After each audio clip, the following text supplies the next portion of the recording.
अनिल कुमार मील आपका YouTube channel में स्वागत करता हूं। दोस्तों, आज हमारा टॉपिक है लोकतंत्र। लोकतंत्र यानी कि इसको अपन अंग्रेजी में डेमोक्रेसी के नाम से भी जानते हैं। और ये जो डेमोक्रेसी है या लोकतंत्र है, इस लोकतंत्र को अपन अन्य के नामों से भी, जैसे कि प्रजातंत्र, जनतंत्र आदि नामों से भी जानते हैं। ये लोकतंत्र, प्रजातंत्र, जनतंत्र एक ही चीज है। अपन इसको इसलिए भी पढ़ रहे हैं क्योंकि एलिट जैसी परीक्षाएं हैं या कांस्टेबल परीक्षाएं हैं या जैसी भी भर्ती परीक्षाएं आ रही हैं, इनमें लोकतंत्र का जो सिलेबस है उसमें लोकतंत्र का दे रखा है। इनके अलावा जो 10वीं 12वीं की परीक्षाएं हैं, जो पढ़ने वाले बच्चे हैं, उनके भी इसे उनके सिलेबस में टॉपिक है, तो वो बच्चे भी इस चीज़ को देखें कि लोकतंत्र क्या चीज़ होती है। इनके अलावा कुछ बच्चों ने मेरे से प्रश्न भी पूछा था कि ये लोकतंत्र कि जो प्रत्यक्ष लोकतंत्र है या प्रत्यक्ष लोकतंत्र क्या होता है, इनमें किस प्रकार का डिफरेंस देखने को मिलता है। तो उन सारी बातों को मैंने उनका समावेश करके और मैंने ये जो टॉपिक है ये तैयार किया है। तो ये चीज़ आप देखें। सबसे पहले अपन चर्चा करते हैं लोकतंत्र। जैसे कि बात की, लोकतंत्र को अपने प्रजातंत्र या जनतंत्र के नाम से भी जानते हैं। ये जो लोकतंत्र ये हिंदी का शब्द है। ये लोकतंत्र शब्द आया कहाँ से? तो देखिए, एक शब्द अंग्रेजी का शब्द है डेमोक्रेसी। डेमोक्रेसी ये अंग्रेजी भाषा का शब्द है। इसको आप हमेशा याद रखें। कई परीक्षा में पूछा भी जाता है डेमोक्रेसी किस भाषा का शब्द है। ये डेमोक्रेसी अंग्रेजी भाषा का शब्द है। हिंदी भाषा का जो अर्थ है, जो शब्द है, ये लोकतंत्र, प्रजातंत्र, जनतंत्र, इसको किसी भी नाम से जान सकते हैं। इन तीनों का ही अंग्रेजी में एक ही अर्थ है, डेमोक्रेसी। अब ये डेमोक्रेसी है, ये किस प्रकार से ये आया है वो देखिए। एक ग्रीक भाषा का शब्द है। ग्रीक भाषा के डेमोस, याद रखिएगा, डेमोस जोड़े क्रेटिया, डेमोस जोड़ क्रेटिया के संयोग से ये डेमोक्रेसी बना है। ये डेमोस और क्रेटिया जो शब्द लिखा हुआ है, ये देखिए इनका अर्थ क्या होता है। डेमोस, इसको अपन भीड़तंत्र भी बोलते हैं। इसको भीड़तंत्र है। भीड़ किसको बोलते हैं? जनता को। और क्रेटिया का क्या है यहाँ पर? शक्ति, यानी कि भीड़ यानी जनता और शक्ति। इसका अर्थ इस प्रकार से अपन लगा सकते हैं, जनता की शक्ति। जनता की शक्ति या जनता का शासन एक ही चीज है, शक्ति या शासन। दोबारा लिख लीजिएगा। लोकतंत्र है, इसको प्रजातंत्र, जनतंत्र के नामों से भी जाना जाता है। ये हिंदी की भाषा के अर्थ शब्द हैं। इनको अंग्रेजी में कहते हैं डेमोक्रेसी। डेमोक्रेसी अंग्रेजी भाषा का शब्द है। और ये डेमोक्रेसी कहाँ से बना है? ये देखिए, ग्रीक भाषा का शब्द है डेमोस और क्रेटिया। इन डेमोस और क्रेटिया, इन दोनों शब्दों के संयोग से बना है डेमोक्रेसी। डेमोस का अर्थ होता है भीड़तंत्र। भीड़तंत्र किसको बोलते हैं? जनता को। और क्रेटिया, क्रेटिया यानी शक्ति, यानी कि भीड़ की शक्ति, यानी जनता की शक्ति या जनता का शासन। ये एक सीधी सी भाषा में अपन इसको समझ सकते हैं कि जनता का शासन या जनता की शक्ति को लोकतंत्र बोलते हैं। ठीक है। अब कई सारी परीक्षा में आजकल सिलेबस में भी बहुत सारी परिभाषाएं आने लग गई हैं, या पहले भी आती थी, लेकिन 3-4 परिभाषाएं, जैसे कि अपन जब 4th 5वीं क्लास से पढ़ना शुरू करते हैं तो लोकतंत्र की एक सीधी सी परिभाषा आती है, जो कि अमेरिका के पूर्व राष्ट्रपति जो अब्राहम लिंकन रह चुके हैं, उन्होंने दी थी कि जनता का, जनता के द्वारा, जनता के लिए शासन लोकतंत्र कहा जाता है। तो ये परिभाषा है, ये काफी बार परीक्षा में पूछी हुई है और आसान भी है। और जब भी लोकतंत्र के बारे में पूछा जाता है तो अपन को ये परिभाषा अवश्य लिख कर आनी चाहिए। इससे क्या कि आपकी जो परिभाषा है उसको एक मजबूती मिलती है। तो इसको आप याद रखें। इनके अलावा भी बहुत सारे विचारक हैं जिन्होंने इसके बारे में परिभाषा दी है लोकतंत्र की, जैसे कि ब्राइस हैं, लॉर्ड ब्राइस हैं। इन्होंने भी लोकतंत्र के बारे में कुछ बताने का प्रयास किया। जैसे कि क्या कहते हैं ब्राइस? ये कहते हैं कि लोकतंत्र शासन का वह प्रकार है, लोकतंत्र शासन का वह प्रकार है जिसमें राज्य के शासन की शक्ति किसी विशेष वर्ग या वर्गों में निहित न होकर किसमें निहित होती है? संपूर्ण जन समुदाय में निहित होती है। दोबारा सुन लीजिएगा। अपन एक परिभाषा की बात की जो अब्राहम लिंकन की, जिन्होंने जनता का, जनता के द्वारा, जनता के लिए शासन की बात कही। ब्राइस हैं, वो क्या बोलते हैं? वो भी लोकतंत्र के बारे में बताते हैं। क्या बताते हैं? कि लोकतंत्र शासन का वह प्रकार है जिसमें राज्य के शासन की शक्ति किसी विशेष वर्ग या वर्गों में निहित न होकर संपूर्ण जन समुदाय में निहित होती है। किसके बारे में बात कर रहे हैं? ब्राइस की परिभाषा है ये। एक छोटी सी परिभाषा दी है इसीलिए, क्योंकि याद रखना भी इसको आसान है और परीक्षा में पूछा हुआ है ये, स्कूल लेक्चर की परीक्षा में पूछा हुआ, पॉलिटिकल साइंस में ही क्या बताया इसीलिए ने क्या परिभाषा दी है कि लोकतंत्र वह शासन है, लोकतंत्र है वह शासन है जिसमें प्रत्येक व्यक्ति भाग लेता है या प्रत्येक व्यक्ति का भाग हो। लोकतंत्र है वह शासन है जिसमें प्रत्येक व्यक्ति हिस्सा लेता है या भाग लेता है। ठीक है, या और बातें करें अपने, एक डायसी है, डायसी ने भी लोकतंत्र के बारे में कुछ बताया है। डायसी क्या बोलते हैं कि लोकतंत्र वह शासन व्यवस्था है, लोकतंत्र वह शासन व्यवस्था है जिसमें राष्ट्र का अधिकांश भाग शासक होता है, यानी कि जनता की शक्ति के बारे में कह रहा है। तो इस प्रकार से ये आपका अब्राहम लिंकन है, सिले हैं, डायसी हैं, प्राइस हैं, इन्होंने लोकतंत्र को परिभाषित करने का कार्य किया है। तो आप 3-4 जो परिभाषाएं हैं इनको भी आप, ये महत्वपूर्ण परिभाषाएं, मैंने बहुत सारी परिभाषाएं और भी हैं लेकिन अपन ज्यादा सिलेबस में इनको कवर नहीं किया है। और आपकी जो रीट की तैयारी करने वाले जो बच्चे हैं उनको भी उनके सिलेबस में 4 परिभाषाएं हैं तो वो भी इनको याद करें। अपन इतने कुछ उसके डेमोस क्राइटेरिया का के बारे में पढ़ा, 3-4 परिभाषाएं पढ़ी। अब मेन बात जो मुख्य बात है वो निकल करके आती है कि इन सब बातों का निचोड़ क्या है, क्या विशेषताएं हैं जिनको आप उनको देखकर कहोगे कि ये लोकतंत्र है। तो अपन इस प्रकार से कह सकते हैं कि जो परिभाषाएं अपन लोगों ने पढ़ी है उनमें लोकतंत्र की निम्न परिभाषाएं निकल कर सामने आती हैं। कौन सी परिभाषाएं निकल कर आती हैं? तो देखिए, पहली भाषा जनता का, जनता के द्वारा जनता के लिए शासन, लोकतंत्र की परिभाषा अब्राहम लिंकन ने दी है। किसकी शक्ति बता रहा है? कहने की सरकार को कार्य किसके लिए करना है? जनता के लिए करना है। और सरकार कौन है? जनता है। यानी कि आप कह सकते हैं कि लोकतंत्र में जनता का प्रतिनिधित्व होता है, यानी कि जनता है वो सरकार का चुनाव करती है और चुनने के बाद में सरकार किसके लिए कार्य करती है?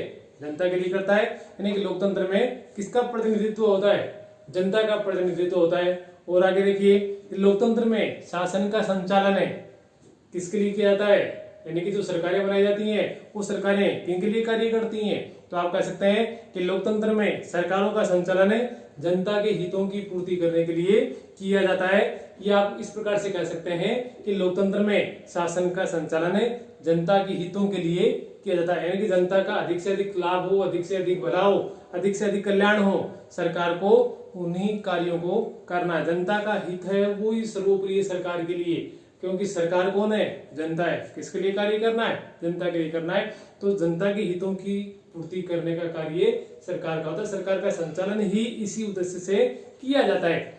आगे बढ़ते हैं कि लोकतंत्र में सरकार किसके प्रति उत्तरदायी होती है? जनता के प्रति उत्तरदायी होती है। जब लोकतंत्र में सरकारों का चुनाव कौन करता है? जनता करती है। जब सरकार जनता की इच्छा के अनुसार कार्य नहीं करती है या जनता के हितों की पूर्ति नहीं कर पाती है या जनता के नुकसान पहुंचाने वाले, जनता का शोषण करने वाले कार्य करने लग जाती है, तो जनता भी क्या करती है? ऐसी सरकार को हटा देती है, नई सरकार का चुनाव कर लेती है। यानी कि कहने का मतलब है कि लोकतंत्र में सरकार किसके प्रति उत्तरदायी होती है? जनता के प्रति होती है। उसमें जनता के प्रति उत्तरदायित्व की भावना है वो पाई जाती है। या इस प्रकार से और अपन बात करें तो विशेषताओं में कि लोकतंत्र में सरकार का निर्माण किसके द्वारा किया जाता है? जनता के द्वारा। जनता प्रत्यक्ष या अप्रत्यक्ष रूप से चुनाव के द्वारा सरकार का चुनाव करती है और ये जो सरकार है ये जनता के लिए कार्य करती है। और एक चीज जो हमेशा आपको याद रखने वाली बात है, कभी आपको भूलिएगा नहीं कि लोकतंत्र शासन के बहुत सारे प्रकार है। अधिनायक तंत्र भी हो सकता है, लोकतंत्र भी हो सकता है, राजतंत्र भी हो सकता है, कुलीन तंत्र भी हो सकता है, लेकिन सबसे अच्छा कौन सा है? लोकतंत्र होता है। और लोकतंत्र के लिए खास चीज क्या होती है? लोकतंत्र हमेशा विकासशील होता है, आगे से आगे बढ़ जाता है, इसमें स्थायित्व नहीं पाया जाता है। लोकतंत्र विकासशील होता है। ये चीजें हैं, आप इसको याद रखिएगा। आगे चलते हैं, मजेदार टॉपिक है, आप देखिएगा, याद करने का भी प्रयास कीजिएगा। आगे चर्चा करते हैं अपने लोकतंत्र के रूप। लोकतंत्र के रूप कौन से हो सकते हैं?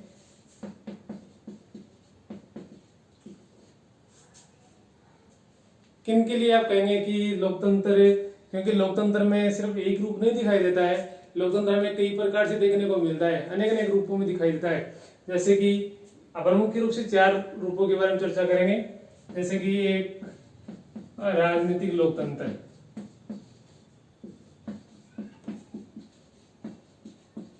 दूसरा सामाजिक लोकतंत्र,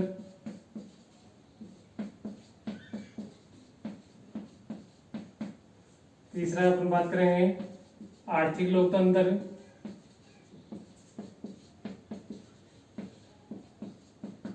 और चौथा नैतिक लोकतंत्र।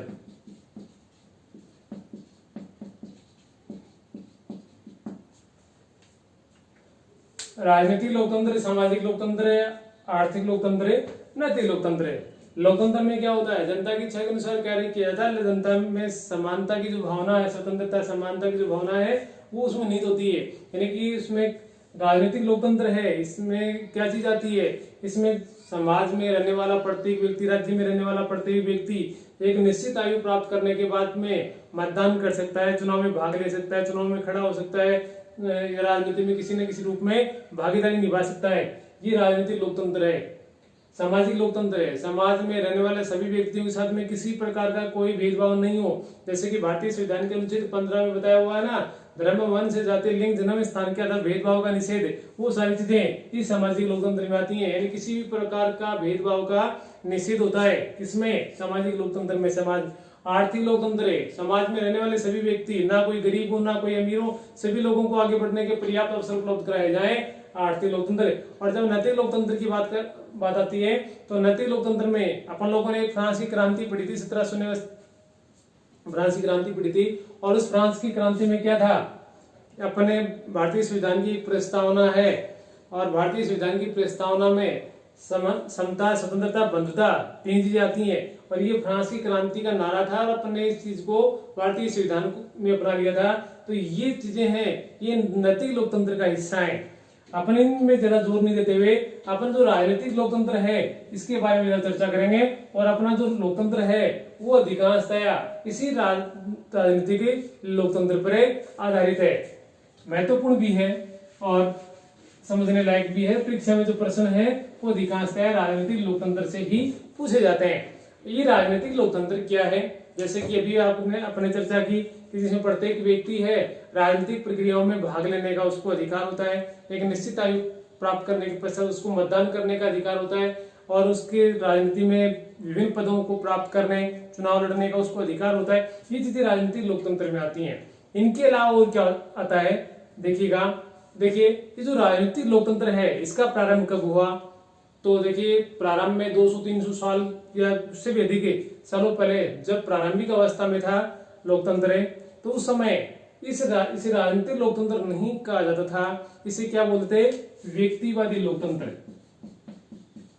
व्यक्तिवादी लोकतंत्र कब की बात कर रहे हैं, जब लोकतंत्र प्रारंभिक अवस्था में था, जब लोकतंत्र की शुरुआत हुई।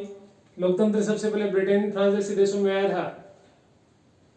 राजनीतिक लोकतंत्र है ये तो वर्तमान की चीजें हैं। पहले राजनीतिक लोकतंत्र को किस नाम से जाना जाता था, व्यक्तिवादी लोकतंत्र।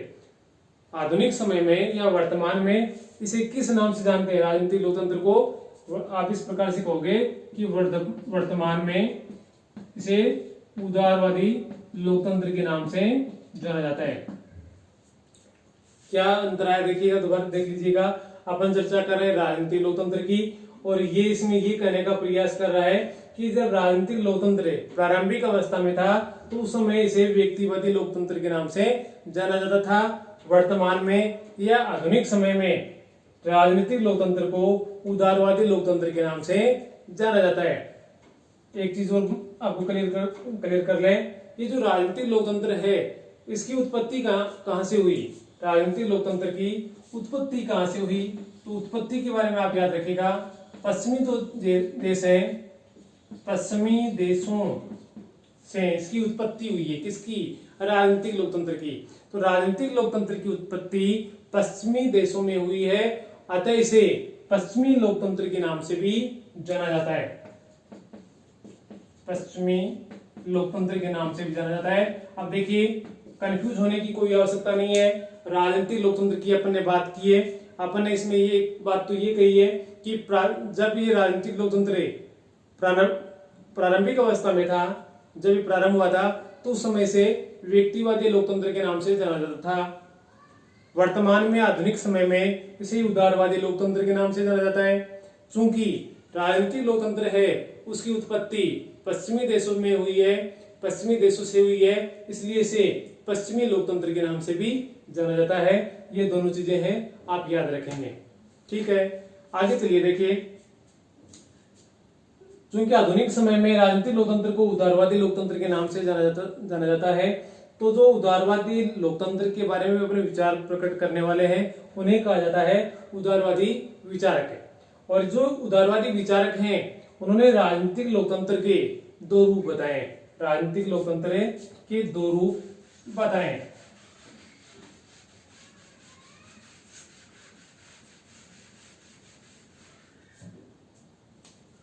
दो रूप कौन से बताए? एक तो राज्य के प्रकार के रूप में, राज्य के प्रकार के रूप में, और दूसरा बताया है शासन के प्रकार के रूप में। राज्य के प्रकार के रूप में और शासन के प्रकार के रूप में। अपन किसके बारे में बात कर रहे हैं? राजनीतिक लोकतंत्र के रूप। राजनीतिक जो लोकतंत्र है उसके जो रूप हैं उसके बारे में चर्चा कर रहे हैं। और उस रूप कौन से बताए? राज्य के प्रकार के रूप में लोकतंत्र और शासन के प्रकार के रूप में लोकतंत्र। अब देखिए, सबसे पहले ऊपर की बात करते हैं कि राज्य के प्रकार के रूप में लोकतंत्र क्या है। तो देखिए, इसका अर्थ है लोकतांत्रिक राज्य से।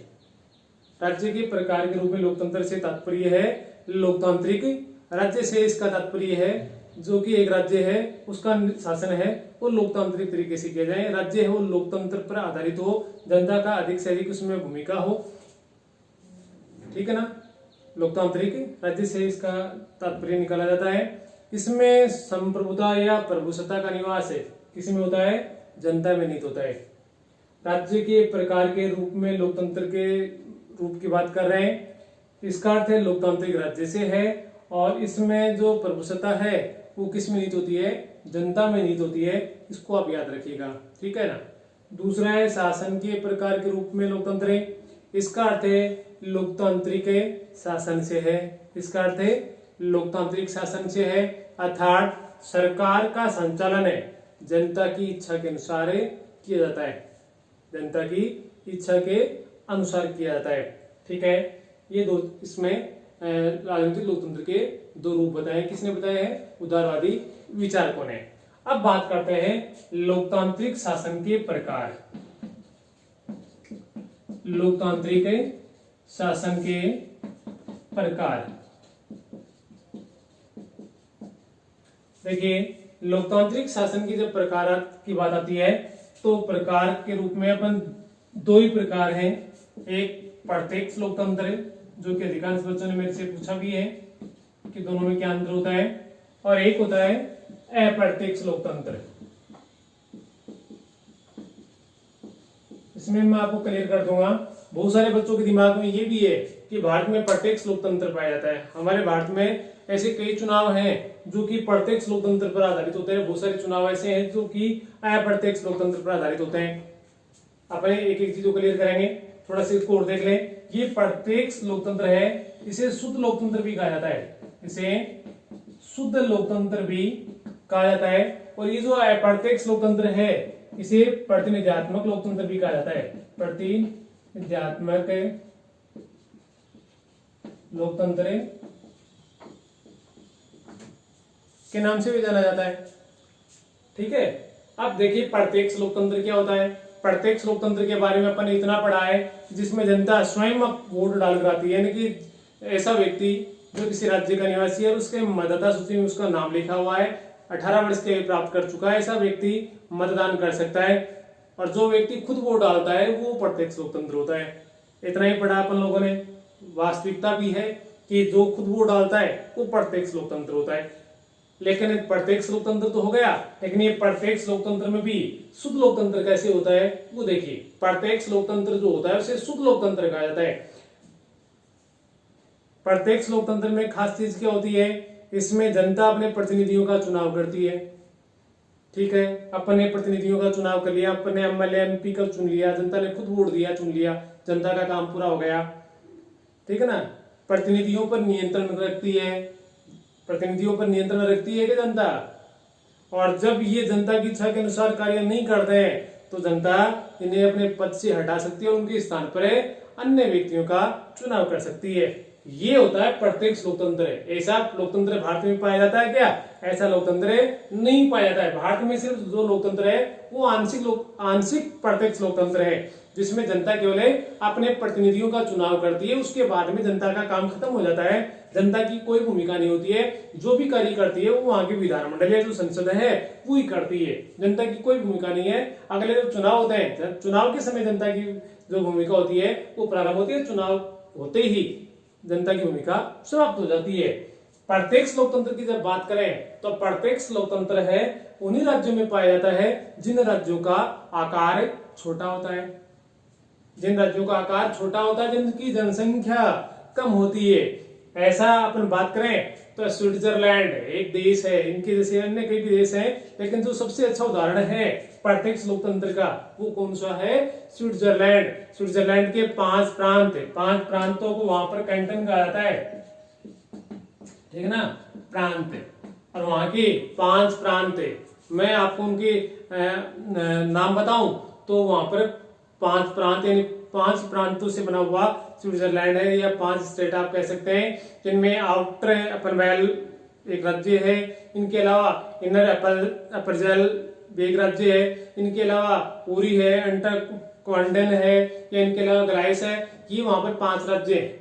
दोबारा सुन लीजिएगा, आउटर अपनजेल, आउटर अपनजेल, आउटर अपनजेल, दूसरा इनर अपनजेल, आउटर अपनजेल, इनर अपनजेल, उरी, ये इनके अलावा अंटकाल्डन, और इनके अलावा एक राज्य और बचता है ग्लाइस।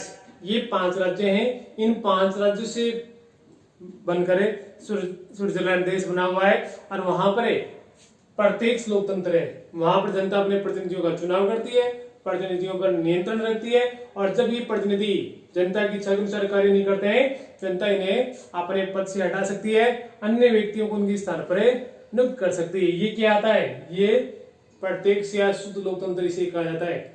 जबकि यह प्रत्यक्ष लोकतंत्र में क्या होता है? जनता के द्वारा जो चुने गए जो प्रतिनिधि हैं वो चुनाव करते हैं। जैसे कि राष्ट्रपति का चुनाव करना है, जिसमें जनता के द्वारा लोकसभा के सदस्यों का चुनाव किया गया है, राज्यों की जो विधानसभा के सदस्य हैं उनका चुनाव किया गया है, और अप्रत्यक्ष रूप से जब बात करें तो राज्यसभा के चुनाव का जो चुनाव है वो विधानसभाओं के सदस्यों के द्वारा राज्यसभा के सदस्यों का चुनाव किया जाता है। यानी कि कह सकते हैं कि अप्रत्यक्ष लोकतंत्र में जनता की भूमिका ना के बराबर होती है।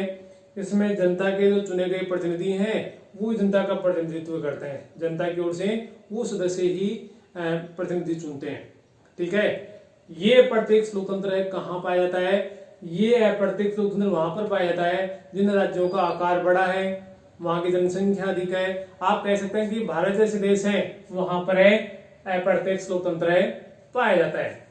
ठीक है, अब मैं थोड़ा सा इसके बारे में प्रत्यक्ष लोकतंत्र अप्रत्यक्ष लोकतंत्र के बारे में थोड़ा सा और समझ लें कि प्रत्यक्ष लोकतंत्र में सभी नागरिक है, जो उस राज्य के नागरिक हैं, सभी नागरिक है, सारे महत्वपूर्ण नीतिगत निर्णयों पर मतदान करते हैं।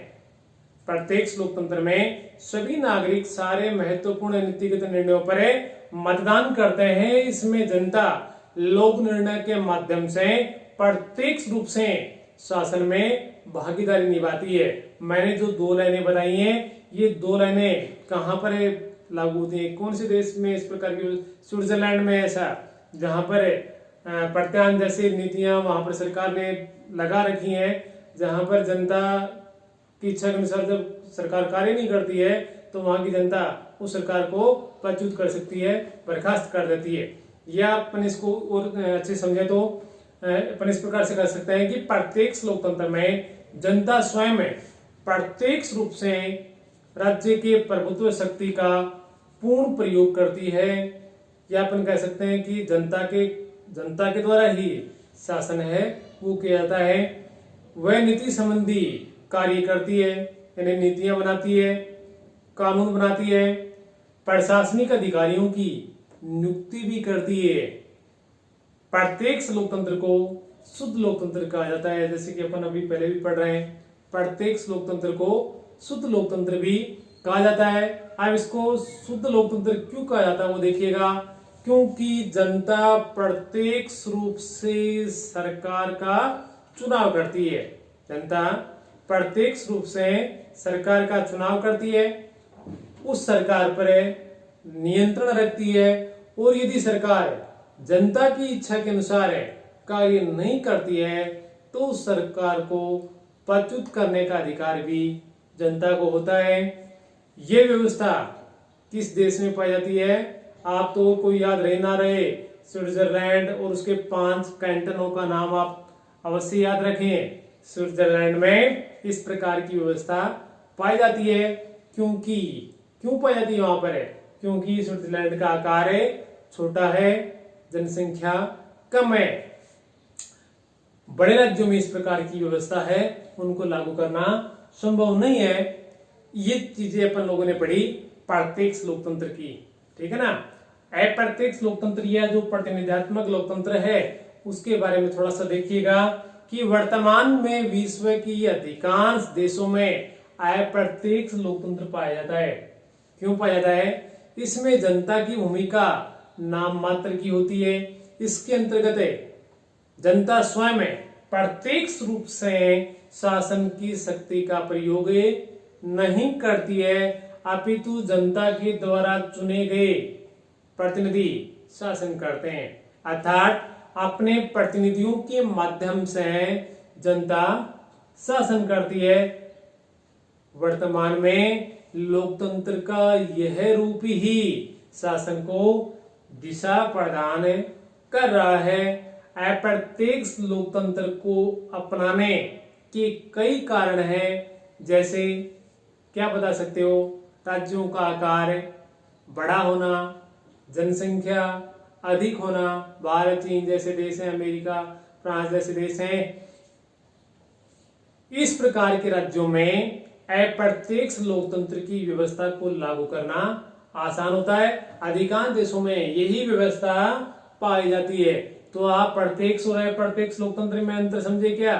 प्रत्यक्ष लोकतंत्र कौन सा है? 3 चीजें याद रखना। जनता स्वयं चुनाव करती है, किसका? सरकार का। सरकार पर नियंत्रण करती है, और जब ये सरकार जनता की इच्छा के अनुसार कार्य नहीं करती है तो जनता भी क्या कर सकती है? वो सरकार को बर्खास्त कर सकती है या अपने प्रतिनिधियों को हटा सकती है। उनके स्थान पर नए प्रतिनिधियों का चुनाव कर सकती है। अधिकारियों का चुनाव भी, उनकी नियुक्ति भी कौन करता है?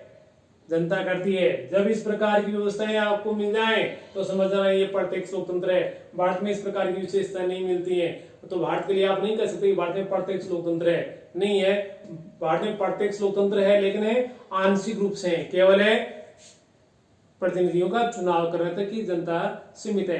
अप्रत्यक्ष लोकतंत्र में क्या होता है? एक चीज रह गई, प्रत्यक्ष लोकतंत्र उन्हीं राज्यों में लागू हो सकता है जिन राज्यों का आकार छोटा है, वहां की जनसंख्या कम है।